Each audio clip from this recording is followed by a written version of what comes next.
recording with Exodus Volume 5. Had some technical difficulties with Zoom, but I guess I can't complain because it's a free service. Actually, I pay for it, so never mind, I can complain. But enough of that. Here we are back with Professor Moffat, Dean of Exodus Studies, Ken. And we've done volumes 1 through 4 on the past Sundays. We took a break last week because I was banned from YouTube for a week. But now I'm back, and they can't stop us. So, Ken, take it away, sir, with Volume 5 of Exodus. Well, the first thing I want to point out is the beginning of the actual Exodus. We've got the guys, the Israelites, out of Pharaoh's clutches. Now we're at the point where they're going to cross into the wilderness. And this is part of what I think is the most interesting aspect of all this. Defeating the gods was one thing. Let me back up real quick. Last week I talked about this book here. It's called Moses and the Gods of Egypt. It's a great book if you're interested in this topic. There's another one that I use. It's called Ancient Egypt in the Old Testament. It's by John Currid, Currid, and both of these are excellent sources if you happen to be interested in this topic. So I don't get anything for it. They're just really, really good books. Sure. So now we're here at the beginning of what has become the really most contentious aspect. Did the parting of the Red Seas occur? The Reed Sea, as I will refer to it from this point on, REED, and the itinerary. Once they got through the Reed Sea into the desert, the wilderness of Sur, where did they go? What is the route that they took? Now, for centuries, conventional wisdom had them going. And by the way, do you have that map that I sent you? Do we need that for this episode? If I can you see this? I can see that. Yeah, sorry, I was going to have it pulled up. Yes. Okay. I can see that fine. For centuries, what the scholars and et cetera, everybody that knew everything, they crossed the Red Sea and then they went down here to Mount Sinai, which is about 200 miles south. And we're going to get into what Mount Sinai consists of and so on and so forth. And then when they're done with that, let me just switch to map 2. We cross the Reed Sea, then we go about 200 miles south, and they've got Mount Sinai down here, which makes absolutely no sense whatsoever. Then when they're through down here, they come all the way back up. Some people say that they crossed on dry land over here, went down here, came back up here, and crossed the Gulf of Aqaba. That makes even less sense, and it's not biblically accurate. It does not follow the itinerary. So my conjecture, as well as really, really learned Egyptologists and archaeologists, and we're actually going to touch on some of the stuff from some geologists have done work that prove what we're talking about here is this body of water up in this region here, right outside of Goshen, where they lived. That is the original Reed Sea, and we'll get into that in a little bit. But what I wanted to do today is start with in Exodus chapter 13, beginning with verse 17, and it reads, "Now when Pharaoh had let the people go, God did not lead them by the way of the land of the Philistines, even though it was near, for God said the people might change their minds when they see war and return to Egypt." Now, what we've got here again, I love maps. This is this road up here that you see way up here north. The Egyptians called that the Way of Horus. Horus being the falcon-headed, half human, half falcon god. The ancient Romans called that the Via Maris, or by way of the sea, Maris being sea, the Mediterranean. God did not want them to go that route. As he says here, the people might change their minds when they see war and return to Egypt.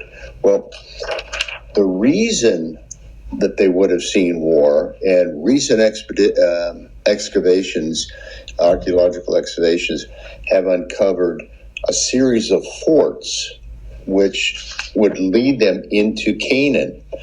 There are a series of about 23 forts, and these things are massive. And there's a great YouTube video, and I'm going to get it and send the link to you. I don't know if you can add the link to this, but it's by a Dr. James Hoffmeyer, and I'll address him a little bit later. He's an Egyptologist.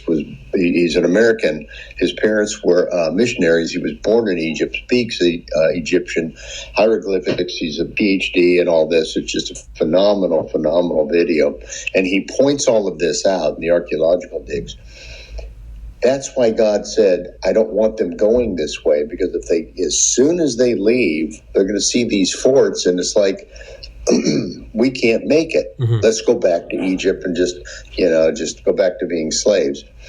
So what he did was he turned them around, and we're going to get into that in a little bit. It's kind of like leaving an abusive relationship, seeing how hard the dating scene is, so you go back to the abusive relationship. You know, that's funny. I tell my wife all the time when we watch some of these shows, and when I was a police officer, I wish I had $1 for every time we'd go to. This is back in the 70s, before somebody went to jail. You go to the house, and it was typically the wife, and she'd been punched around, and you'd ask her, do you want to take your husband, your boyfriend? And went, no, I just want him to go spend the night at his brother's. Okay.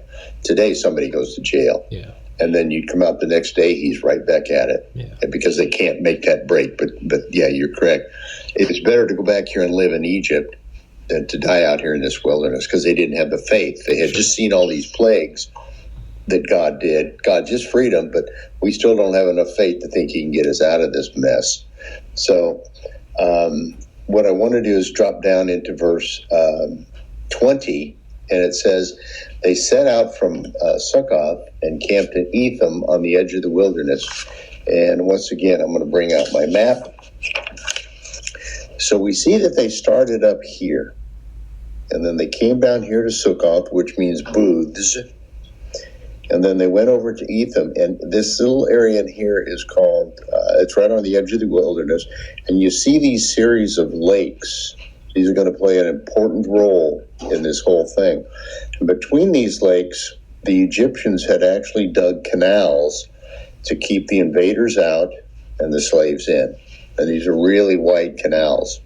So you got these series of canals. So these lakes then essentially became interconnected with each other. If you think of the Great Lakes, all the lakes are essentially start up here and they just kind of finger out into these other regions. So now we've got the Israelites are down here at Etham. From there, you got Egypt behind them. You got the wilderness in front of them. So where are we going to go? Pharaoh, wilderness. Pharaoh, wilderness. They don't know what to do. And this is where that part about faith comes in. So across from Egypt, you've got the wilderness of Sur. Now, I want to pause here for just a quick moment and explain the difference in the ancient terminology of sea and lake. We have terminology for everything. They didn't.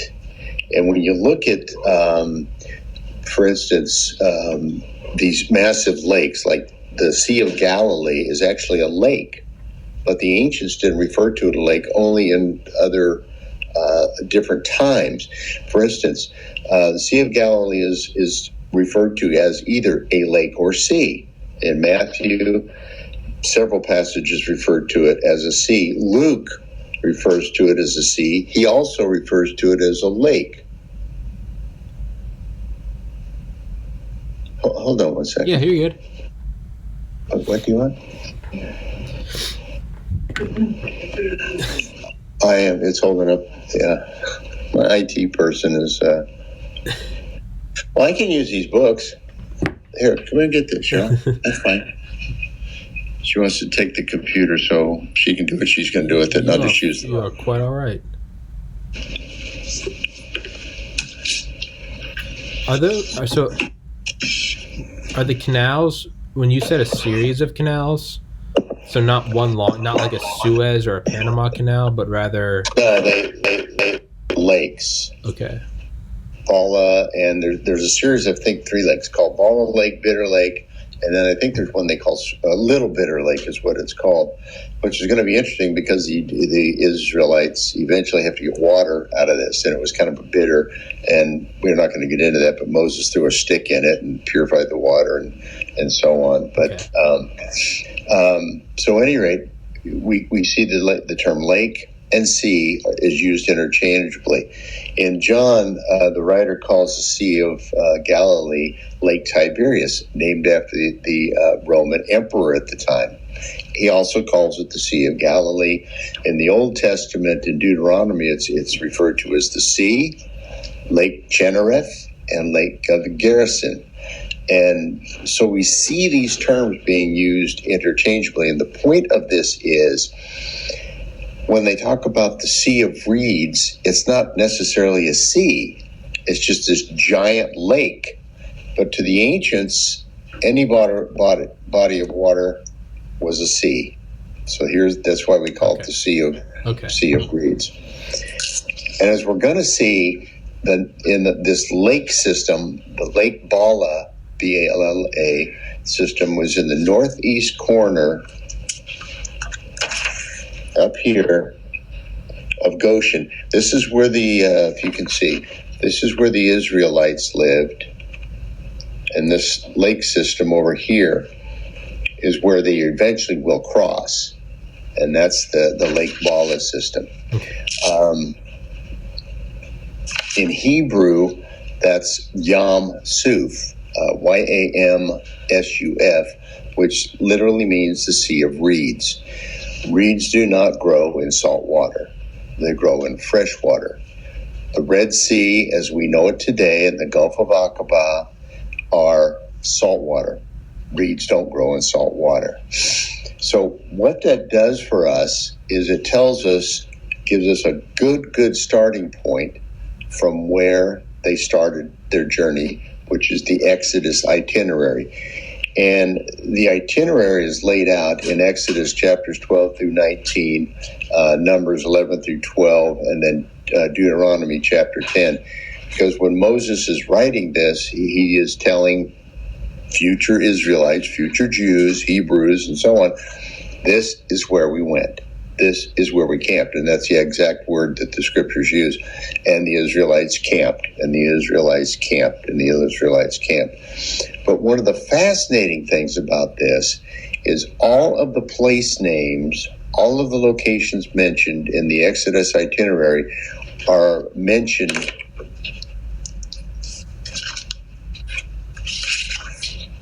in the northern Sinai, up in this region, up in here. None of it is down here. Okay. It is all up in the northern region. And that's where the contention comes in. Some scholars, like I said, have the Israelites leaving Egypt and then going about 200 miles south, where we have been taught since grade school and Bible class and kids and so on that Mount Sinai is about 200 miles south. It's not. When you look at Scripture, you follow the itinerary. It's like following a map, and if you follow the map to where the road leads you, you'll get to your destination. When you go on vacation, you don't say, well, I think this is the road to where I'm going. It's laid out for them. Yeah. God knew exactly where he wanted them to go, step by step by step, and he, in fact, took them the shortest and the safest route to get to Canaan, the land of promise. Okay.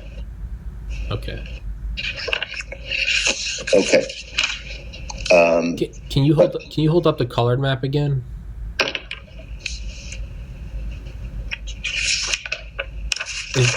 If it doesn't take too much, if we're not deviating too much from the planned lecture, can you just explain it in its entirety? Can you just, for me at the very least, just so I know? No, that's fine. Yeah. We start up here, and it says Ramses, but the reason it says Ramses is that was changed for later, sort of like an updated version of a name. So the Hebrews, or the Jews that read this centuries after the fact would have a focal point that they could reference this to, because the name was later changed to Ramses. This town up in here where they started from had, I think, 4 different names, anywhere from Rowote, Avaris, Punifer. And if you remember the Indiana Jones movie, he talks, I think it's the very first one, he talks about Avaris. Well, that was the original capital of the Hyksos. And if you remember back in Exodus chapter 1, when we did this, we talked about the Hyksos, the foreign invaders. That was their capital. Over time, and you'll notice that it follows a tributary of the Nile. They weren't going to build their capital city away from the water. So this is where they started, up in here. They went south to Sukkoth, which means booths, then over here to Etham. And at this point, God tells them that he wants them to turn. Now, the Hebrew word for this, the most clear meaning that scholars can come up with, means that they were to turn north. Once they go up here to the north, God tells them he wants them to camp by Migdal, which it means fort in Hebrew, the sea, Lake Bala, and Baal Ziphon. Baal is a Canaanite god. Baal Ziphon means God of the North. There were Semitic peoples living in here, so they would have brought their religion with them. The Hyksos were Semitic people. And so all of these place names up in here have been identified. Now, can they pinpoint exactly like the intersection of First and Broadway? No, but they know pretty close where these areas are, because they have found them in hieroglyphics and other Egyptian writing referring to the various forts and whatnot that were built along here to protect the eastern flank of Egypt. So here we are up here. Okay. And what's the name? What are the names? So you said Sukkah. What are the names above that? It says like Tel El Manishoba. I can't read. Is that a secondary name? Yes. No, Tel it's either a Hebrew or it's an Arabic name, meaning an archaeological site. Okay. That's what Tel means. Okay. And that's all these are. These are the current names of the archaeological sites. Okay. Tel means, and if you look throughout Israel, you will see tell this, tell that, whatever. That's all that means. It's an archaeological dig, a mound, if you will. Okay, I actually saw that word for I think the first time in my life, like 2 days ago, because I was looking up, I was like, oldest archaeological sites, and there was something, but it said Tel, and I was like, what does that mean? Okay, I didn't know that. Okay, Tel. Yeah. So is that what that one is? L above in parentheses it says of Avaris? Yes. Avaris, yes. So what's above that? LDAB. Okay, you have Tanis, Avaris. Okay, El Debada, which is present day where they think that the city of Ramses was. Okay. Up into here. And this is where they think that scholars believe that they started from, the city of Ramses, which used to be called either Rowote, Avaris, Punifer. So there's 3 or 4 different names, depending on who's in charge, and so on and so forth. It's just the way the ancient world was. So they start up here. They move down to Sukkoth, which means booths. As a matter of fact, the Hebrews later, as they were out in the desert and into the Jews, they would have the time of Jesus, they would celebrate the Festival of Booths as a reminder of their wandering in the desert. Okay. So it's called the Festival of Sukkoth, or Booths. Okay. So we're down here, over here at the Etham, and when you look across, you're looking at the wilderness of Sukkoth, and it's at this point God tells them to turn, which means that the best meaning they can understand is that they're going to go north. Okay. And up here is Migdal, means fort. Migdal, the sea, Lake Bala, this whole system of lakes. And it was at this point he also said, I want you to camp by Baal Ziphon. Baal Ziphon was an area that was called God of the North, Baal, the Canaanite gods, Zephon, meaning of the North. So now we have them up here. And it's at this point where Pharaoh catches up to them. And they are looking, here's Pharaoh, here's the wilderness, here's this giant lake. Moses, we're doomed. Look what you've done to us. Yeah. And there's a very famous passage in Exodus where Moses says, be still and just watch God work. Yeah. And it's at this point that Moses opens up the Reed Sea. Okay. And that's up into here. And after they get through the Reed Sea, they're going to go into the wilderness of Shur, S-H-U-R. Now, what's interesting about this is that people say, well, it's a lake. It could not possibly drown the Egyptian soldiers in the chariots. Yeah, the chariots. Well, a couple of things come to mind. Swimming was not a sport that the Egyptians... Yeah, it was like reading and writing. It wasn't... not everybody got it. No, and very few did. The other thing about this is that, and I'll touch on it now, but we'll touch on it later. Professor Hoffmeyer and this team of Egyptologists and archaeologists and geologists, they were doing core samples when they were in there excavating these forts. And they went back and they did core samples into these dried up lakes. Remember I told you about during the 1960s when the 7-Day War and so on between Egypt and Israel and so on, that the Israelites, the Jews, had access to NASA satellites and CIA spy satellites, stuff like that. And they found these old lake beds and they said, what are these? And the Egyptologist and archaeologist said, let me have a look at those. And they went back and said, yeah, those are lake beds. They could identify these lake beds. Well, they did core samples into this, and some of these lakes were as much as 18 to 20 feet deep. Now, that may not sound like a lot, but 18 to 20 feet is pretty deep. And I've mentioned this before. You know what the average depth of the Mississippi River is? It's 15 feet. Okay. We have Mississippi just 20 minutes down from here. We have drowning. They found a guy drowned in there the other day. Yeah. They drowned in there all the time.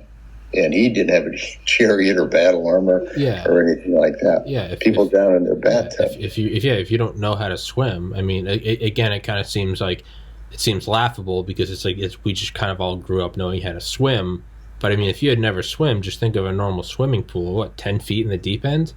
If you fell in and just you were blown all the air out of you and got and sat at the bottom, I mean, that's absolutely enough to kill you. If you didn't know what swimming was and it's the first time you've ever been in a big body of water, you're panicking, you're covered in bronze or copper or whatever age it was, yeah, you're done.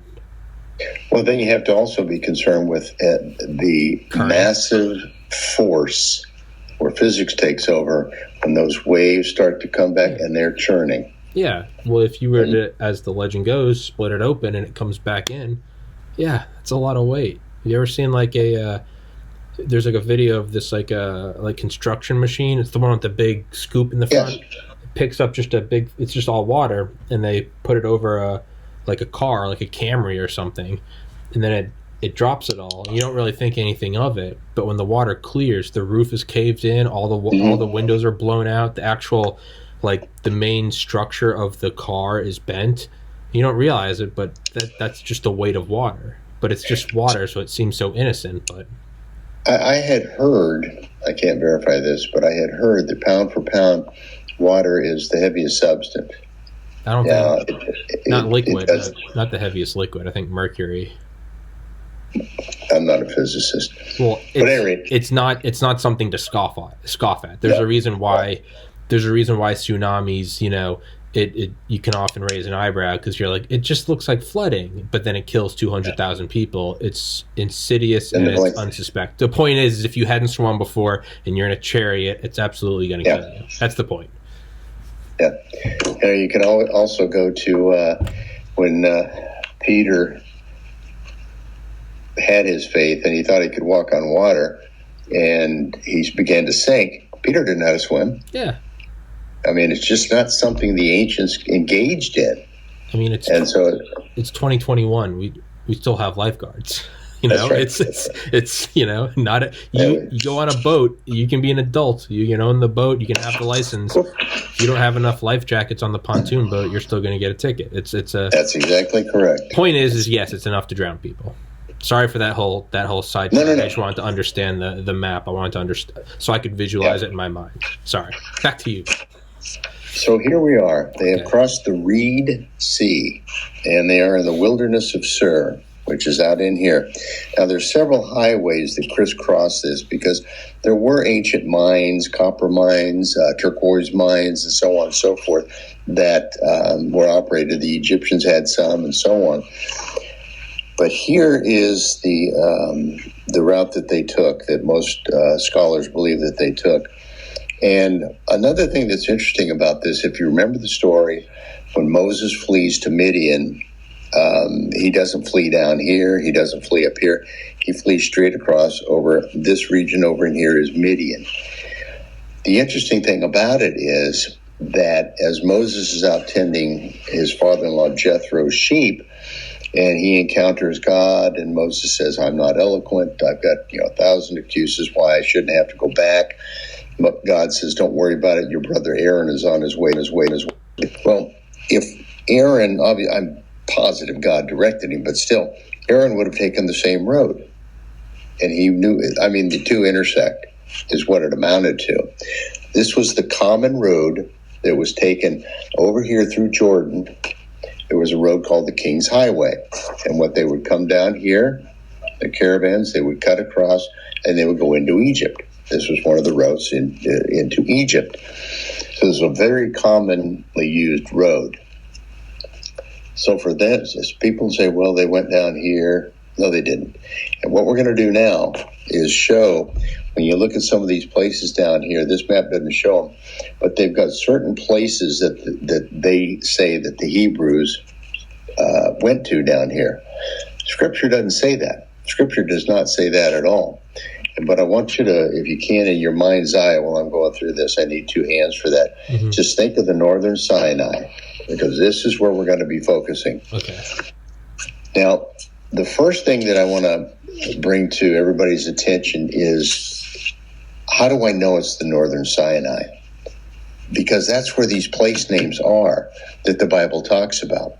Now, once again, can they pinpoint them to the, give me a grid square of 1, 2, 3, 4, 5, 6, that's where it is? No, but they know pretty close where they are, because some of the names still have the same place names.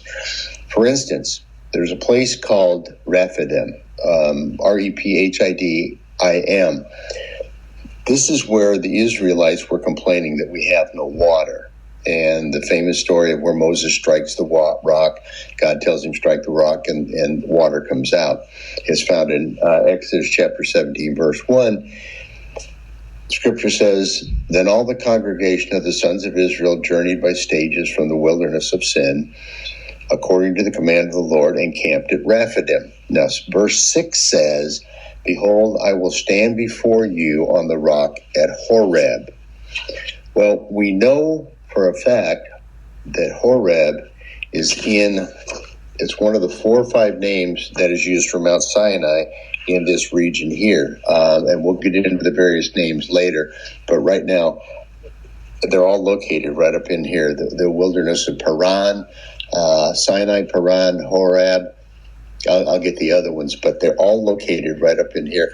And these are all synonymous for each other, because Scripture uses them interchangeably. God went to Horeb. God was on Sinai. It's the same mountain, just a different name. In Numbers chapter 20, Rephidim is referred to as Kadesh. Well, Kadesh Barnea is up in here.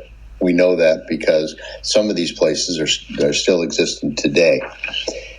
Again, it's not in the south. These are all in the north. Exodus chapter 17, verse 8 says, then Amalek, who was king of the Amalekites, and went out and fought against Israel at Rephidim. Where's Rephidim? It's Kadesh. Now, this is where you kind of can have some fun with these people who say all this stuff occurred down here. We know that Rephidim or Kadesh is up in here. Let's just say, for the sake of discussion, this is the Amalekites' kingdom. King Amalek is watching over his kingdom, and he's dutiful, etc., etc. Well, let's just say that for whatever reason, the Israelites left Egypt, and they come all the way down here, 200 miles south. How would King Amalek know that they were down there? We didn't have modern communication. He would have had no.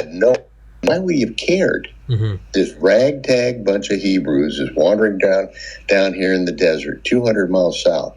But Scripture tells us that Amalek came out and fought against the Israelites at Rephidim or Kadesh, which is up in here. And this again is you kind of put your logic together. Numbers chapter 20, verse 14 says, from Kadesh, Moses then sent messengers to the king of Edom. Well, where's Edom? We know that Edom is located at the southern part of what is now Jordan and the southern part of what is now Israel. It's an old kingdom, no longer exists, but that's where it was. So if you're way down here, why would you send a messenger 200 miles north to seek permission from the king of Edom to pass through, to get over here to what is now modern-day Jordan? Yeah, it doesn't add up. Not at all. Yeah, it's not. It's 1 + 1 is not 7. No.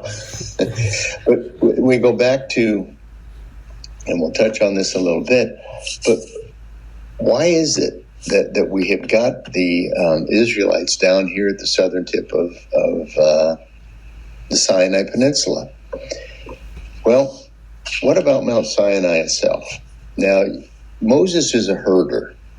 He has a flock of sheep. He is tending his father-in-law's sheep, Jethro. His father-in-law lived over here in Midian. Now, would you take your sheep 200 miles south to graze them?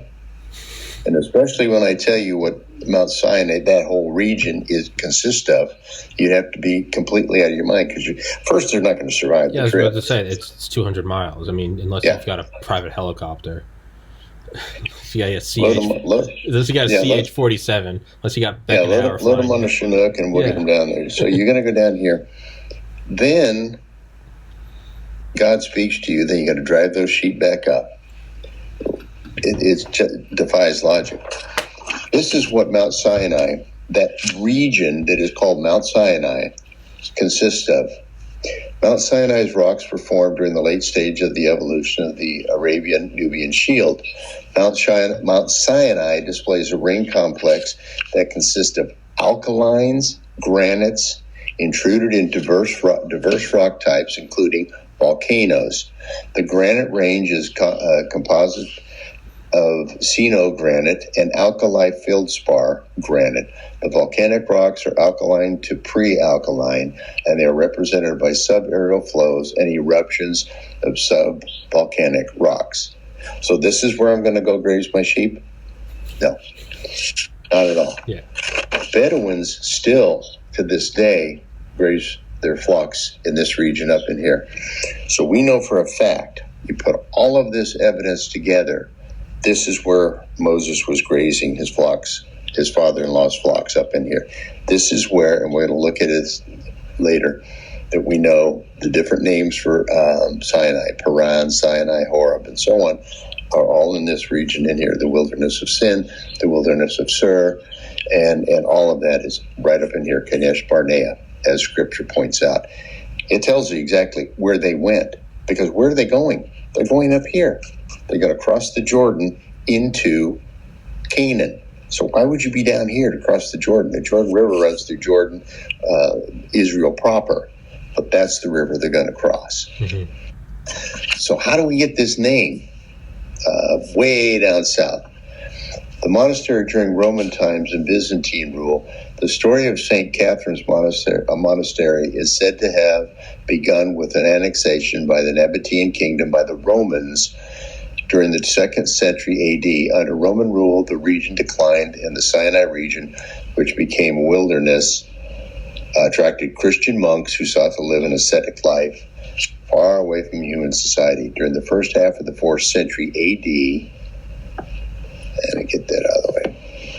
The 1st century AD, the Empress Helena, mother of Constantine, emperor of the Roman Empire, ordered the chapel of the burning bush to be built on the site where Moses received the Ten Commandments, where Helena thinks that Moses received the Ten Commandments. There is no archaeological evidence. There's no biblical evidence that it was 200 miles south of where we just proved it was. The chapel, which was dedicated to the Virgin Mary, is now considered to be the holiest part of the monastery. Now, this is the good part. Although initially dedicated to the Virgin Mary, the monastery was later associated with St. Catherine of Alexandria, who was martyred in 307 AD. According to tradition, St. Catherine was ordered by the Roman Emperor Maximinus to be severely beaten and tried to a rolling spiked wheel for her refusal to renounce Christianity. When she survived the ordeal, the emperor ordered her to be beheaded. I'll kill you twice. Her body was said to have been miraculously transported by angels to Mount Sinai. This also means the locations that we've all been led to believe is the location of Mount Sinai is completely wrong. Someone's agenda. Why? Sell books, appear on TV, documentaries, etc., etc., etc. Well, why is that? Yeah. Well, there's also, I would imagine, there's a hesitance to disrupt the status quo. I mean, maybe it's some nefarious plan, or it might just be, hey, the whole thing we have is, there was the wheel, there was the pyramids, then there was Jesus, the church came over to America, Revolution, World War II, present day, Statue of Liberty, and it's like that existing structures.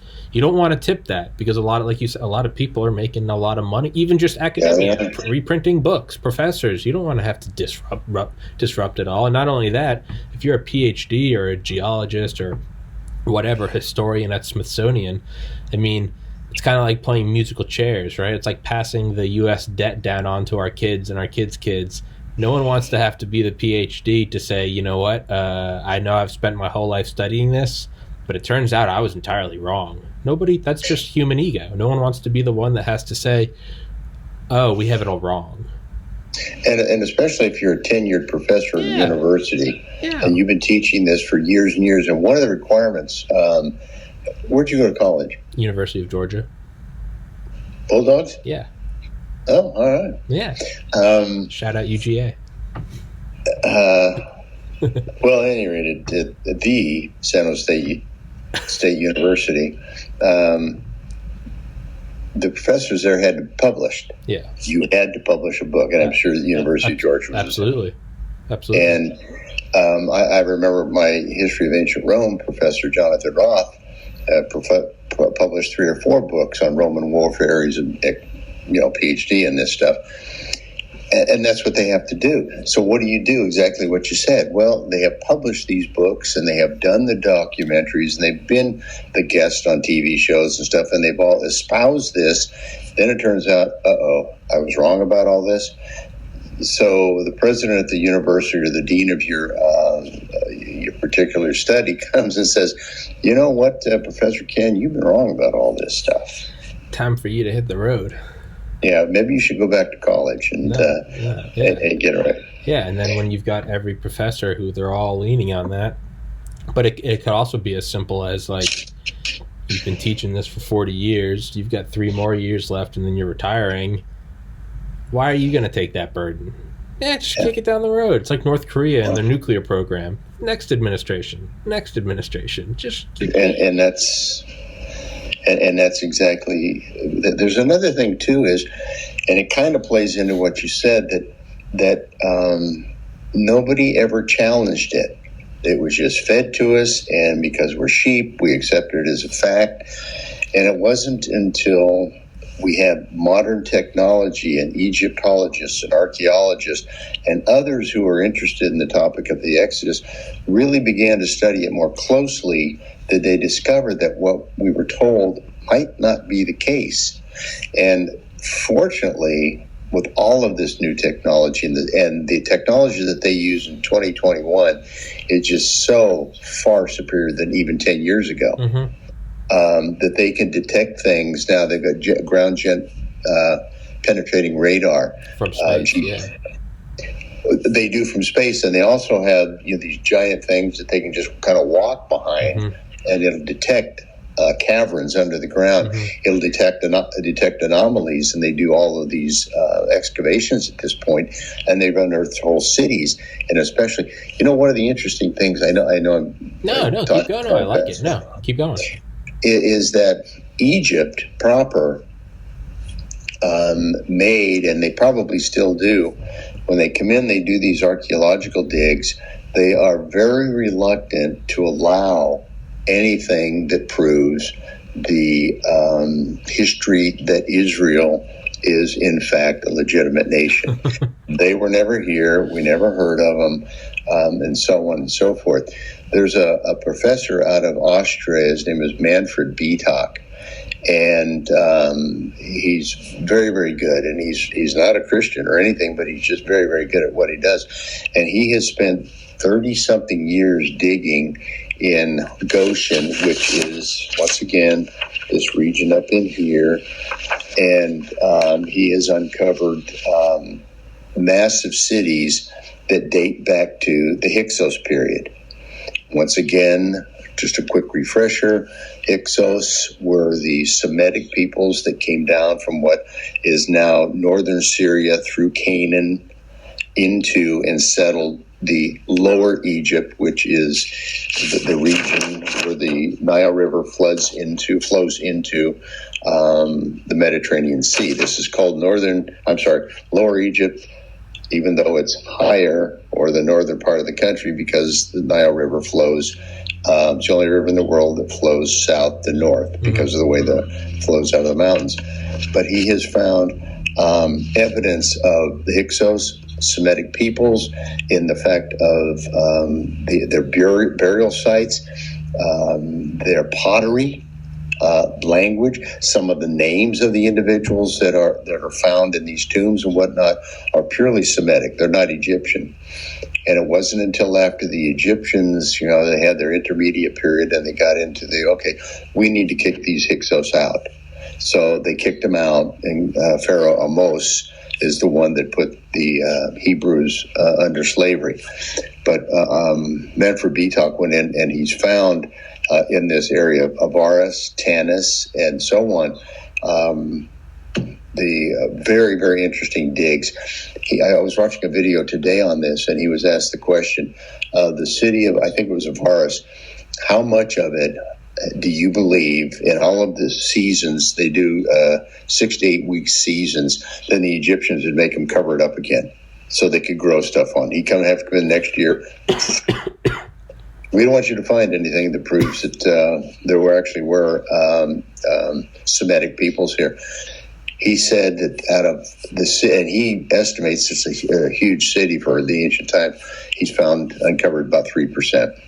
Jesus. So there is massive amounts back there. Yeah, it's like Ken, I think a book that you would adore is Fingerprints of the Gods by what is his name? Graham Hancock. He's this guy that it's kind of what we're talking. It's not my field of expertise, so I can't speak on it. But it's all of this evidence that, basically our image of the most, I guess, ancient forms of humanity is completely incorrect. There's he brings over like a water geologist specialist from Harvard, and they shows there's it's water erosion on the Sphinx that could only occur over thousands of years, and then that thousands of years would have to be preceded by thousands of years of rainfall in order to build up that much. But then there hasn't been rainfall since the last great period of rainfall wasn't for thousands of years before the Sphinx was so he paints this whole picture that the Sphinx might be something like 36,000 years old, like the pyramids might be like 15,000 years old, and it's this whole, again, it's not my field of expertise, and I don't know what, but to me the most interesting thing is all of the criticism and rejection that his theories and evidence meet, it seems to be from a lot of people that they don't want the whole thing changed. It's like we've got our academia, we've got our, it happened here, and then it happened here, and then they invented fire and the printing press, and la-di-da-di-da, and then, Benjamin Franklin flew a kite into a lightning storm. It's this whole mythos we have about humanity, and he's showing, and I don't know if it's correct, but he's like, I think we might be wildly off the mark. I think so.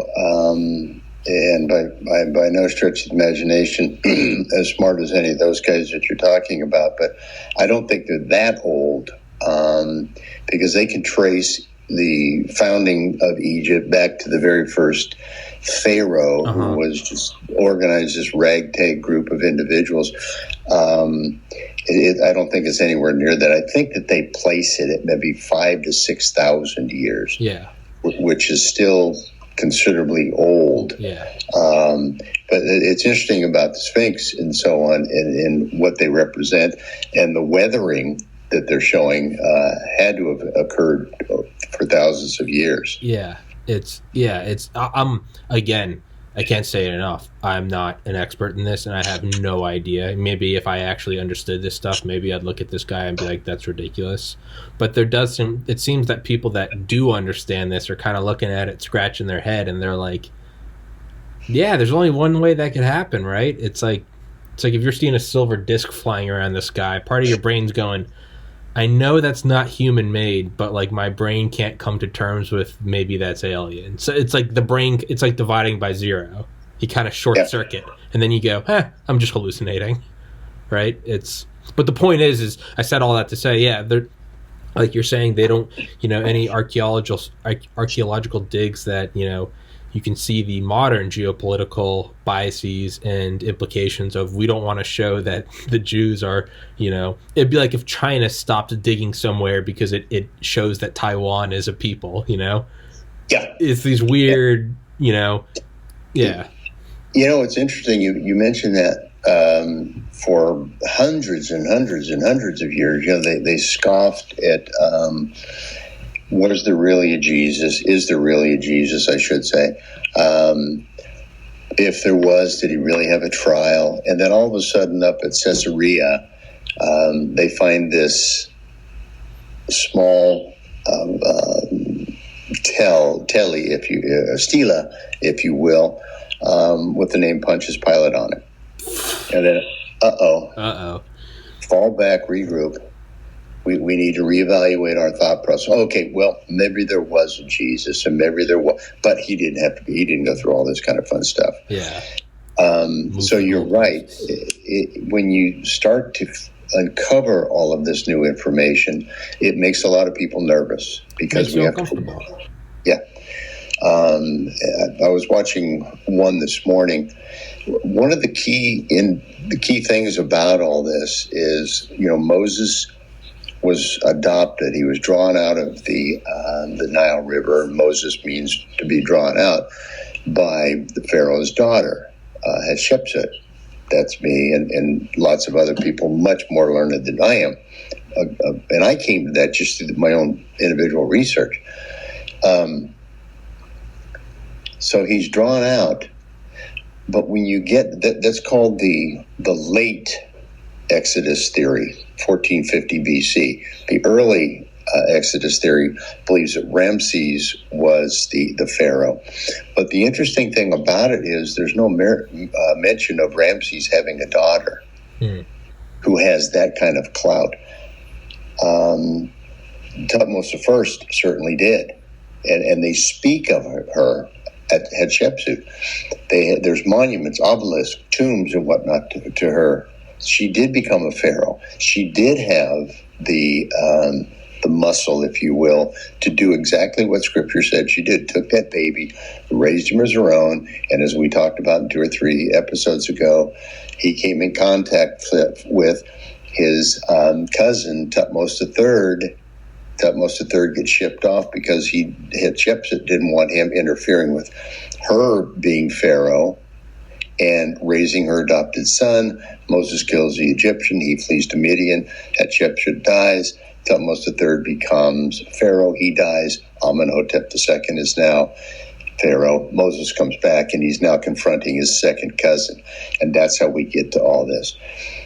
When you get to the part about Ramses, none of that falls into place.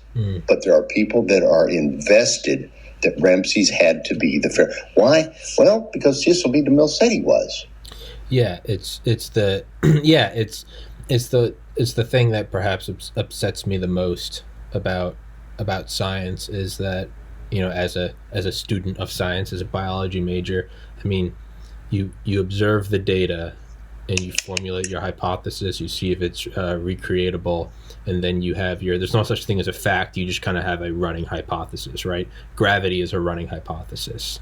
The Earth being a sphere is a running hypothesis. There's no such thing as a fact in science. The problem becomes when all of a sudden your running hypothesis you start to take as fact, and then all incoming data you now have to fit into your existing model. That's not how it's supposed to be. You always observe the data, and if your model gets shattered, well, I mean, when you have an existing model, well, what does that lead to? That leads to burning, astronomers at the stake, because how dare they say we go around the sun? When you have an existing model, how dare you try to sail across the ocean? You're going to fall off the edge, right? When you start protecting and shielding your precious little model, that stops all scientific growth, right? If I am convinced that I, Tommy Kerrigan, am always correct, how am I ever going to learn anything? Well, if Ken comes on and teaches me about Exodus, I'll take it as truth so long as I agree with it. It's like, well, no, I have to talk to people that it breaks my model, right? It's, again, think of like the 1950s, some doctors in white coats. I only smoke Lucky Strikes, good for the soul. And it shows a pregnant mom drinking a martini. Right. Has no effect on my baby. It's no, you have So, but the point is when we say it had to have been Ramses, it had to have been here, it had to have been there, and it's no. Observe it, and what that implies or what that shows is what happened. So we get back to the discovery of Dr. Hoffmeyer of these forts on the eastern flank of Egypt. And one of the interesting things is that makes that such a pivotal point in all this as we go back to the very beginning. God says, I'm not sending them that way, because when they see these forts, they're going to do an about face and they're going to get back to Egypt as fast as possible. So why is this important? Well, for two reasons. It tells us that after the invasion of the Hyksos, as we discussed a few weeks ago, the Egyptians realized that they need to get serious about their protection of their eastern border. They began building this series of forts, 23 forts. And as the rivers shifted, their defenses shifted with the river, as the Nile, the tributaries, and so on. The second thing it tells us, it confirms what the Bible said, that God said, I am not going to send them that way because I know them. I know what they'll do. I will have them turn around. They will cross here into the wilderness. And at that juncture, I will lead them through the exact itinerary, my map. This is what they're going to follow. And as long as they do that, then they'll be fine. And the interesting thing about this is that it's only when we follow the map as it's laid out, as Scripture lays it out through Exodus, Numbers, and Deuteronomy, exactly where Moses said they went, that we can verify these places. We can't pinpoint them like a pinpoint on a map, but we know within a geographical region where they are. If we deviate from that map, we can't find out how exactly they got there, and we have to start making stuff up. And what struck me at the outset of when I was doing all this was when I was looking at the map, and I remember reading in Numbers about or Deuteronomy about where the Israelites first encountered their first battle after they left Egypt was with the Amalekites, and I read that it was at Rephidim or Kadesh. And I hadn't really got into this too deep. And I said, well, that doesn't make a bit of sense. Why would they battle somebody that's 100 miles away? Why would they be at that? Why would Amalek, the king, be 100 miles south and the Israelites were up here? Well, that's because all of the place names had to be shifted to fit the itinerary of these guys that write books and go on TV and stuff. When you shift them back to where they're supposed to be, the itinerary as laid out in Scripture is boom, boom, boom, boom. And we hang a left turn up here, and we're on our way to the promised land. Because the Jordan River is where we're going to cross. And that's how it fits. And once again, it's no different than going on vacation, and we decide not to follow the map or our GPS. Well, I don't care if it says make a left turn up here. I'm going to go down south, whatever. And you wind up going in the wrong direction. And your wife and kids get mad because you never wind up at Disneyland. Yeah. And you're too prideful to ask for directions. Who moved Disneyland? Exactly. This is some BS, right? It's kind of like Dumb and Dumber when they go west instead of east. I don't know if you go out and they're in the middle of the Great Plains. Say, man, he's like, I thought the Rocky Mountains would be a lot more rocky. Yeah, they're the Rocky Dunes. Yeah. But so that's how we got to that point. And the sad part of it is, when you get into the New Testament geography and archaeology and so on and so forth, it's the same thing. People have got a lot of money. There's an individual named Israel Frankenstein, and he is a Jewish archaeologist, very prominent Jewish archaeologist. He denies that the Exodus ever occurred. He thinks that Israel was created by just a ragtag group of guys, just eventually kind of over the decades wandering in and so on. But he doesn't take into account how this ragtag group of guys defeated all of the tribes within the Hittites, Perizzites, the Jebusites, all of these tribes that God enumerates that, and he tells Joshua, when you enter into, these are the people that you're going to have to do battle with. So a ragtag group of guys just formulate this massive army. Oh, we can go take on Jericho. Jericho was the most formidable city in the region, and they took it. But that doesn't fit the narrative of some of these guys. Yeah. And I look and I think, well, you're denying your own culture. You're denying your own heritage by doing this. Obviously, he doesn't believe in the Scriptures, which makes him probably an atheist, but it didn't happen, so therefore I'm not accountable for what it says in the Ten Commandments. If it didn't happen, I'm not accountable for any of God's laws. Yeah. If it didn't happen, I can pretty much do what I want. Yeah. Again, it doesn't add up. Yeah. I'll create my own scenarios as we go along. I'll reject your reality and replace it with my own. And that's what we call delusion. There you go. That's exactly correct. Professor Ken, let's wrap this one up. We've gone a little bit over an hour. As always, it's an absolute pleasure. I enjoy sitting here and learning.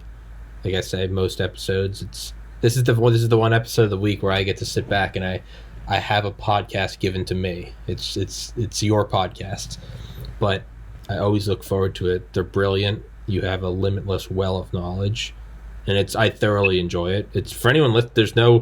I say this every week. It's mine. I have on who I want to have on.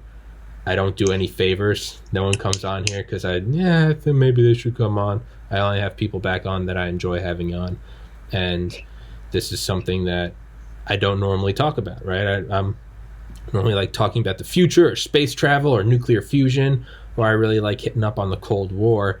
And this is, to me, it's a fun once a week kind of it's a change up.